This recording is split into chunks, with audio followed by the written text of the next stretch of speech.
Ces animaux méritent-ils d'être protégés comme les autres espèces? Ou faut-il les laisser mourir? Ces créatures étaient là bien avant nous. Et si on n'y prend pas garde, Elles seront encore là bien après. Bienvenue à Jurassic World.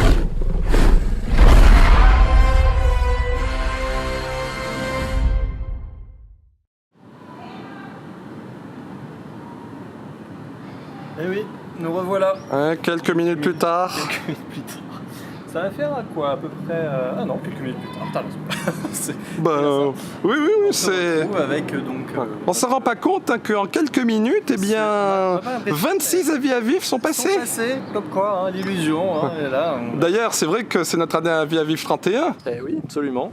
3 plus 1. 3 plus 1, 4. Ouais. Et c'est le 4e film de Juan Antonio Bayona. Bien sûr. Et en plus, 31, ça se termine par un 1. Or, notre avis à vie 21, c'était une reprise de Premier Contact. Ah oui, notre avis à vivre absolument. 4. Ah oui, non, mais on garde bien sûr Et une ici, c'est une cohérence. reprise de notre avis à vivre 5.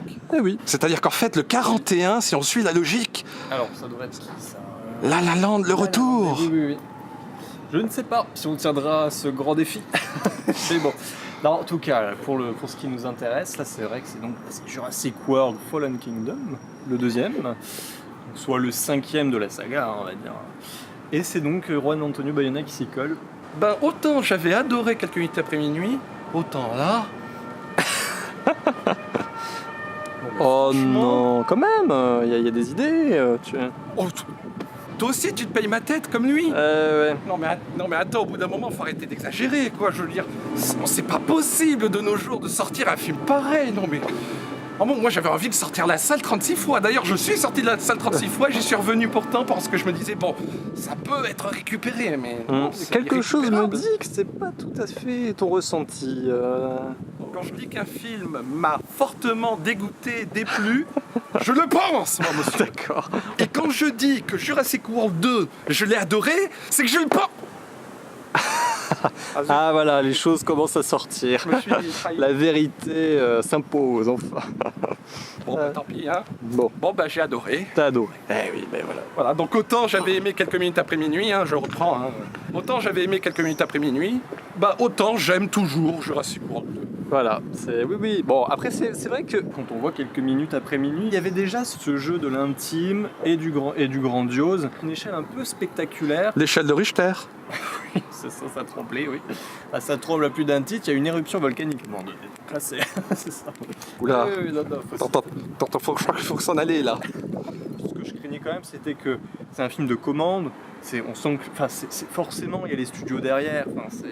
Il y a les grosses majors, comme on appelle, qui viennent un peu dicter tous les choix artistiques dans ce genre de projet. Donc c'est un peu le risque. Et moi, j'ai retrouvé en fait ce qui me plaît chez lui, en fait. Il y a des trouvailles.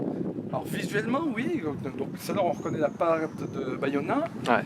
Même scénaristiquement, je dirais, parce que j'aime bien notamment la réflexion philosophique un peu sur le mythe de Frankenstein. Oui. On a créé ces dinosaures, mais maintenant... Qu'est-ce qu'on fait avec ça? Est-ce qu'on est capable de... Ben oui, c'est ça. Est-ce qu'on se laisse dépasser par notre création ou est-ce que on... Donc ça, c'est la problématique qui est intéressante. Bon, c'est vrai qu'on est dans...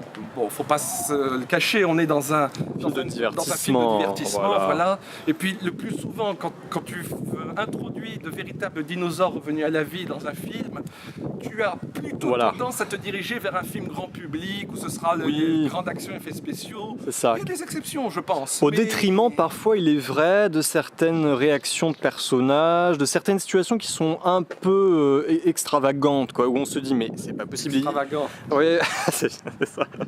Et ils s'en sortent quand même. Alors, par exemple, la grande scène d'irruption de volcan, c'est-à-dire qu'il passe à travers tous les éclats, toutes les météorites qui sont propulsées. Enfin, Sachant en plus que la lave, elle est conciliante aussi. Hein. La lave, elle prend son temps. Elle prend son temps. Mais le film prend une tangente à un moment donné qui est intéressante. Voilà. Et qui, je crois que... Tu aurais pensé que tu pouvais continuer tout droit. Voilà, comme ici. Voilà, dans un endroit plat, sans pente, tu vois, sans danger, sans effort. C'est ça. Mais non, le film bifurque pour continuer sa montée. Et voilà. Et il prend du coup la voie la plus intéressante, audacieuse, qui est du ressort du coup, moi je trouve, de Juan Antonio Bayona, encore une fois, qui imprime. Il y a donc deux parties. La première partie qui est donc sur cette fameuse île où ils vont donc sauver des dinosaures, où ça devient presque comique parfois parce qu'ils passent à travers tous les pièges. C'est ça. Et la deuxième partie qui est donc dans le manoir. Entre les deux, saluons quand même la petite touche de fin que j'aime beaucoup, où tu vois un dinosaure, un diplodocus, enfin je sais pas quel genre de dinosaure c'est. Oui. Et qui est resté sur l'île, qui n'a pas été embarqué avec les autres. C'est ça, très belle scène. Et on voit la fumée, tu sais, les nuées qui ardentes, emporte, etc., qui l'englobe, il devient presque une ombre chinoise, derrière presque une ombre, une silhouette. C'est comme s'il disparaissait.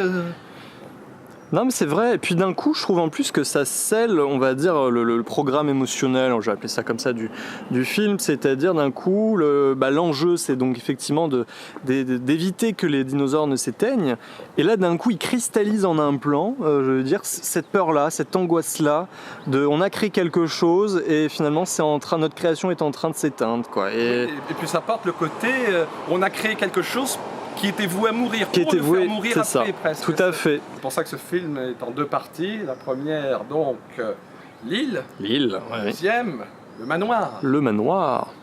Dans ce sens-là, oui. Ah, qu'as-tu vu, Yann ? Mais d'ailleurs, c'est vrai que le méchant, il est bien le méchant, je trouve, parce que on a toujours l'impression dans les comics d'avoir que l'ogre sera bête, stupide, etc. Mais là, je trouve qu'il y a une profondeur parce qu'il veut détruire seulement la moitié de l'humanité. Tu vois qu'il souffre, mine de rien, ce Thanos. Il est un peu. Ah, Thanos.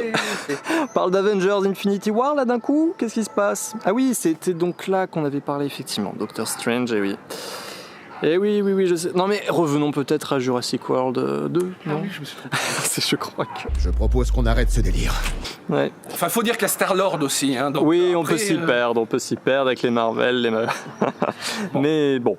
Voilà, moi ce qui me plaît dans cette deuxième partie surtout, c'est que donc après le sauvetage des dinosaures, c'est un huis clos. Et c'est vraiment, alors c'est dans cette séquence, à partir des séquences de la mise aux enchères donc des dinosaures, que je trouve que le film acquiert un statut, une audace, une atmosphère beaucoup plus humaine dans la réflexion, beaucoup plus grave, beaucoup plus sociale aussi. C'est parce que j'aime bien à un moment l'un de ceux qui veut acheter le dinosaure, il veut acheter pour sa fille. C'est ça. Oui, non, mais c'est complètement. C'est comment dédramatiser quelque chose qui quand même, voilà. Et c'est tout à fait ça dans le monde des riches, le grand marchandage où tout monétiser, tout ramener à l'argent, voire même au prix. C'est le cas de le dire. D'un très grand danger. C'est comment en tant qu'apprenti sorcier on joue et on monétise avec quelque chose qui nous dépasse complètement et qui pourrait très bien se retourner contre nous. C'est pour ça que je trouve très intéressant donc, toute cette deuxième partie, également dans l'ambiance, donc tu as ce côté très souterrain, très intérieur, presque limite oppressant, limite très froid, glacial. C'est vrai que tout ce jeu d'ombre, de reflets, parce que peut-être qu'il en abuse un peu trop, mais bon, moi ça m'a pas. Moi c'est ce genre de plan qui me plaise beaucoup, donc j'ai eu mon compte là-dessus. Mais c'est vrai qu'il y a une forme de systématisme dans les choix de mise en scène qui peut peut-être lasser au bout d'un moment. Moi ça n'a pas eu cet effet-là. Mais vraiment, toute cette dernière partie qui devient presque. Il renoue là avec ce que j'avais aimé dans les premiers Jurassic Park. Où on est vraiment dans des lieux d'intérieur confinés. On pense à la scène de la cuisine dans le premier Jurassic Park, qui est devenu culte, où les deux enfants se cachaient des vélociraptors. Et là, il nous rejoue un peu ça différemment, avec une vraie valeur ajoutée qui est une forme de poésie, carrément. Moi, je trouve que la scène, dont on reparlera sans doute aussi, peut-être amenée à être culte, où la petite fille se cache sous ses draps et où tu as le nouvel hybride qu'ils ont inventé. Le croque-mitaine. Qui a valeur de croque-mitaine, complètement. On est vraiment dans l'espace du d'ailleurs, sa griffe, parce qu'il y a une seule griffe, et comme on ne voit qu'une seule griffe de lui, on a carrément l'impression que c'est son bras. Il y a un côté on voit humain, pas les autres il y a doigts, presque voilà. un côté humanoïde à ce moment-là, ouais, il y a un côté, tu te dis, et ça, cette façon de replacer quelque chose d'énorme, parce que le dino est énorme, dans une petite chambre d'enfant comme ça, d'un coup, il y a un décalage, mais qui fonctionne parfaitement, moi je trouve, et l'horreur est d'autant plus tangible, parce qu'on se dit quelque chose qui est complètement sorti de son contexte, il se retrouve là avec une petite fille dans sa chambre. Enfin, il y a quelque chose d'assez frappant, moi je trouve, et il a ce don, encore une fois, Bayona, pour créer ce genre de situation, quoi. Enfin, Après, bon, faudra dire aussi que même si, heureusement qu'il y a Bayona à ce niveau-là, les personnages n'ont pas une grande substance. Mais autrement, je trouve que ce Jurassic World-là spécifiquement renoue avec une certaine virtuosité qui était celle de Jurassic Park, premier du nom. Il y a vraiment Spielberg et Bayona, c'est pas un hasard si on les a rapprochés souvent. Ils ont énormément de thèmes en commun. Et ils ont un style aussi qui est assez proche, je trouve. Et du coup... L'arbre aurait aimé, Leaf aurait aimé. Eh oui, nous y voilà de nouveau au pied. Bah justement, on retrouve le personnage de l'enfance. Et oui, c'est vrai. C'est la La petite fille, ça c'est encore un motif récurrent. Hein, chez- que je trouve justement pas forcément très bien intégré. Ouais. On l'aurait enlevé, ça aurait pas forcément été. Oui, ça aurait pas été très dommageable. Et c'est un peu frustrant. À la rigueur, je trouve que ce film aurait mieux fait de se focaliser vraiment sur elle. Bah disons, au vu de la révélation, oui, c'est ça. Bah, d'ailleurs, C'est bon. je te propose, on a dépassé l'arbre sacré. C'est ça. On peut se mettre à révéler certaines subtilités. Certaines subtilités. Ouais. Bon, bah... C'est donc, un clone. C'est un clone. Voilà, la petite fille est un clone. Mais alors, est-ce qu'elle est issue de l'ADN d'un dinosaure? Ça, c'est la grande théorie après qui suit. Voilà, rien n'est moins sûr, mais moi je trouve qu'il y a quand même un plan à la fin qui nous pousserait à aller dans ce sens-là. Bah, un œil. Un œil, Un voilà, œil c'est assez quelque chose de- reptilien, un gros plan sur son œil Voilà. Notamment cette scène où on pense que l'héroïne va appuyer sur un bouton qui va délivrer les dinosaures. Bah, finalement, c'est la petite fille qui le fait. Et je trouve que là, à ce moment-là, presque ça vient donner une forme de justification à ce twist-là. Ce qu'elle dit à ce moment-là, ils sont vivants comme moi. Et oui, non mais voilà, je veux dire, si on n'a pas compris, enfin à mon avis, si c'est d'ailleurs même si le troisième ne va pas dans ce sens-là, je trouverais assez maladroite du coup cette réplique-là. Non, mais même si cette théorie intéressante venait à se confirmer, ce serait quand même du gâchis pour moi parce que ça aurait dû, à la rigueur, être traité dans le 2, carrément.